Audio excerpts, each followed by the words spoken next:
Salut à tous mes amis. Alors aujourd'hui dans cette petite vidéo on va voir ensemble la cyanobactérie qui est dans tous les aquariums, qu'on le veuille ou non, et que si on fait une erreur, eh ben elle arrive.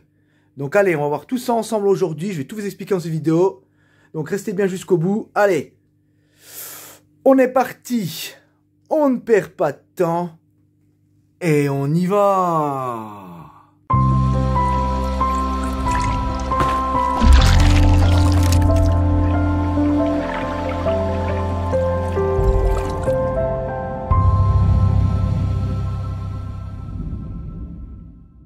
Et donc on se retrouve pour cette petite vidéo, comme j'ai pu vous le dire au début, sur la cyanobactérie. Donc on va voir tout ça ensemble aujourd'hui, comment la reconnaître, pourquoi elle apparaît, comment s'en débarrasser efficacement. Voilà, c'est tout ce qu'on va voir dans la suite de cet épisode. Donc n'hésitez pas, restez bien jusqu'à la fin. Je donnerai ma petite méthode secrète au passage, que j'avais déjà fait dans une vieille vidéo, qui fonctionne vraiment pour moi, c'est la meilleure. Donc on va voir ça tous ensemble, restez bien avec moi jusqu'à la fin. Donc allez, on est parti pour cette petite vidéo. Donc déjà, qu'est-ce que c'est que la cyanobactérie? Parce que souvent il y en a qui me posent cette question. On me demande si c'est une algue ou si c'est pas une algue. Donc là, je vais vous répondre. Donc la cyanobactérie, c'est photosynthétique. Donc ça ressemble à une algue, mais ce n'est pas une algue. Voilà. Elle peut se développer sous forme d'un tapis visqueux, donc souvent bleu-vert, parfois marron ou rouge. Elle peut dégager aussi des fois une mauvaise odeur. Et bien sûr, si vous la laissez, elle étouffe les plantes, les décors, et par la suite fait crever les poissons aussi. Voilà. Donc déjà un petit peu pour ça. Pour ce premier point, donc la cyanobactérie, ce n'est pas une algue. C'est une bactérie, comme ça le nom l'indique, cyanobactérie. Mais c'est vrai que souvent, on croirait que c'est une algue. Effectivement, quand on la voit dans l'aquarium, on se dit, oh bah tiens, il y a une algue qui se développe.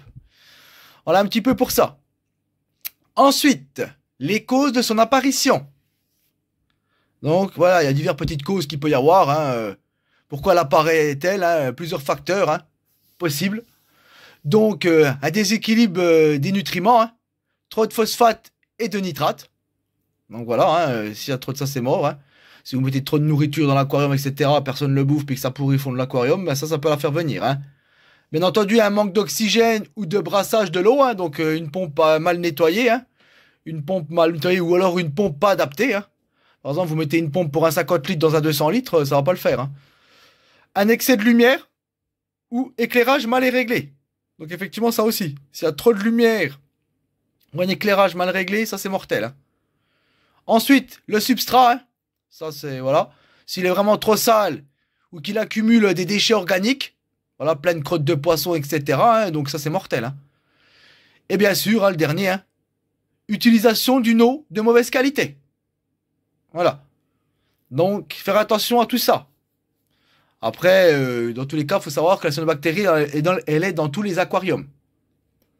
Même dans n'importe quelle eau. Elle attend le bon moment pour apparaître.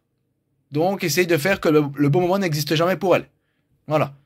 Faites des cycles comme moi, beaucoup de plantes, un cycle que ça pollue pas la flotte trop, que ça se passe bien, qu'il y a des escargots, qu'il y a des poissons. Bon, avant j'avais des crevettes, c'est encore mieux, donc maintenant j'ai un peu peur des fois, parce que vu que j'ai plus les crevettes, ça me fait moins le cycle, parce que les crevettes, ça mange quand même, même les crottes de poisson, ça faut le savoir, les miennes le faisaient.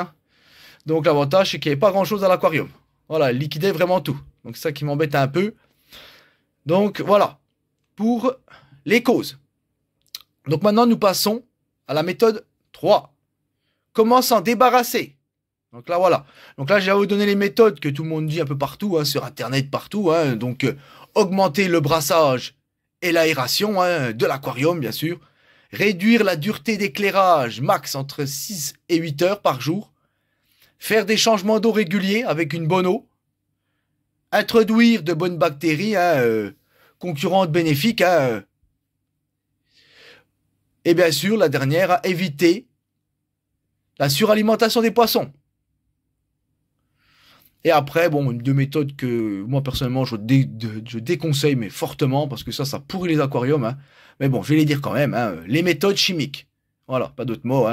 Utiliser des produits anti-cyanobactéries à base d'érythromycine et avec prudence. Voilà. Attention, certains traitements peuvent affecter l'équilibre du bac. Donc voilà, ça c'est vraiment, moi je vous le déconseille. Hein. Mettez pas ce genre de produit là quand les bactéries. Moi j'avais fait à l'époque, c'était de la vraie connerie, ça marchait pas du tout. Et puis c'est plein de saloperies dedans, puis ça fait crever les poissons et j'en passe. Si on en met un peu de trop, etc. Personnellement, voilà toutes les méthodes qu'ils disent souvent sur internet, un peu partout, hein, dans les livres. Hein. Moi personnellement, ça peut fonctionner ces genres de méthodes si vraiment c'est au début. Mais si c'était comme moi, sur un de mes aquariums, que c'était bien avancé, ben franchement, là je vais vous expliquer ma méthode. Ça a été la meilleure méthode. Donc rien de compliqué. Bon, effectivement, vous allez devoir faire beaucoup de manipulations, etc. Mais ça fonctionne. Ça a été prouvé. Vous pouvez regarder mon ancienne vidéo. Je la mettrai en lien en description hein, sous cette vidéo. Ça, vous pourrez la regarder si vous voulez. Hein. Mais ça va fonctionner. Donc voilà la méthode. C'est très simple. Vous enlevez déjà tout ce qui est décor. Donc tout ce qui est décor, vous lavez à l'eau du robinet. Vous embêtez pas. Vous les remettez pas. Hein. Vous lavez à l'eau du robinet un bon coup. C'est la cyanobactérie dessus. Hein. Ensuite, vous enlevez toutes vos plantes que vous mettez dans un seau avec de l'eau de l'aquarium, je précise. Pas de l'eau bourrée de chlore hein, ou je sais pas quoi. Hein. Voilà. Et bien sûr, tout ce qui est plante qui est touché par la cyanobactérie, soit vous les lavez à l'eau du robinet, un bon coup, soit vous les foutez à la poubelle. Après ça, c'est à vous de voir.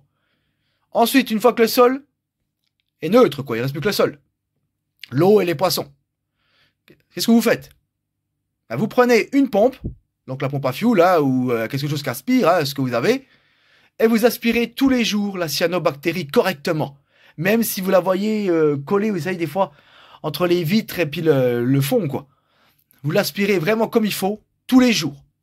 Moi, j'ai fait ça presque à l'époque, moins 1 mois et demi, hein, à peu près, hein, pour être sûr. Et vous l'aspirez tous les jours. Et vous laissez comme ça. Et si vous êtes vraiment sûr que là, elle a disparu, là, eh ben, vous refoutez vos décors et vos plantes. Ou vos plantes, vos décors, vous faites comme vous voulez. Et l'avantage, c'est qu'au moins, vous faites un nouveau décor au passage. Bon, c'est un peu chiant parce que ce sera effectivement en eau. Hein, donc, si c'est du sol technique comme moi, c'est casse-couille. Hein, ça n'arrête pas de remonter les plantes, c'est chiant. Mais c'est une méthode qui fonctionne. Pour moi, personnellement, si un jour ça reviendrait, je fais la même méthode. Je m'en fiche et en plus, en même temps, je me dis c'est cool. Ça te fait refaire un nouvel aquarium et un nouveau milieu. Donc, dans tous les cas, ça peut être bien. Ça peut être prolifique pour la suite. Voilà. Si vous préférez sauver vos plantes, etc. Parce que si vous laissez comme ça recouvre les plantes, ça fait tout crever, hein, je vous le dis. Hein. C'est jusqu'à la fin et après même les poissons, hein, ça les fait crever. Hein. Il n'y a plus rien dans l'aquarium. Donc voilà pour ma petite méthode. Hein, donc voilà, si un jour vous en avez une, n'hésitez pas ou alors me dire. Hein, pas de souci, je serai ravi de vous aider. Voilà, ça c'est vraiment le pire fléau dans un aquarium. Hein, ça je vous le dis. Hein. La cyanobactérie. Donc, bien sûr, hein, la meilleure chose à faire dans la prévention pour éviter son retour. Hein. Donc, bien entendu, il y a contrôler régulièrement les paramètres de l'eau, bien sûr. Hein, ça va de soi. Hein. On regarde souvent les paramètres quand même. Il faut les regarder de temps en temps. Hein. Bon, je vous dis pas tous les jours comme un fou, hein, comme j'en connais. Mais voilà, vous regardez vos paramètres tranquillement de temps en temps. Alors, personnellement, je le fais rarement. Hein. Je vous le dis, moi, je le fais aller 1 à 2 fois par an. Parce que moi, je sais que mon aquarium est équilibré. Il n'y a pas de problème.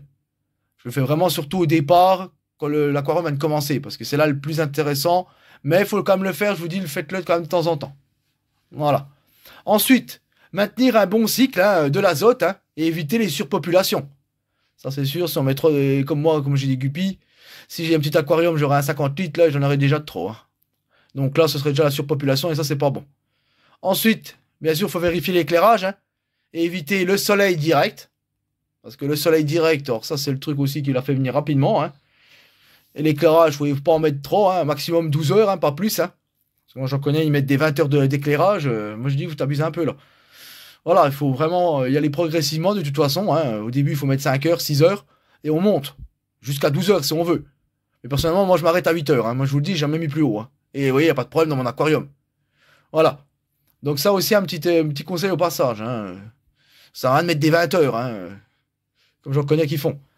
Et le dernier, bien sûr, hein, nettoyer régulièrement. Voilà, il faut nettoyer l'aquarium régulièrement. Effectivement, enlever un peu les saletés, enlever les mauvaises feuilles, hein, les vieilles feuilles jaunes qui traînent dans l'aquarium, les feuilles décrochées, etc. Hein, faire un peu le sol de temps en temps aussi, si vous voyez vraiment qu'il est trop sale. Hein, et voilà. Ça, c'est un petit peu toutes les préventions qu'il faut faire. Mais bon, après, si vous faites un cycle dans l'aquarium, il n'y aura pas de problème. C'est souvent quand on ne met pas trop de plantes, etc., qui commence à avoir des problèmes ou où on met des surpopulations, comme moi j'avais eu une fois, quoi. Ça, c'est le problème. Donc, faites attention à tout ça, mes amis. Donc, s'il y a des questions, bien entendu, n'hésitez pas, hein, encore sur cette vidéo, hein, faut pas hésiter, hein, on est là pour partager. Hein, n'hésitez pas à me dire s'il y en a déjà eu qu'on laisse une bactérie dans leur aquarium. Et qu'est-ce qui s'est passé, qu'est-ce que vous avez fait, est-ce que vous avez paniqué ou pas paniqué, voilà, etc. N'hésitez pas à me le dire, hein, qu'est-ce qui s'est passé.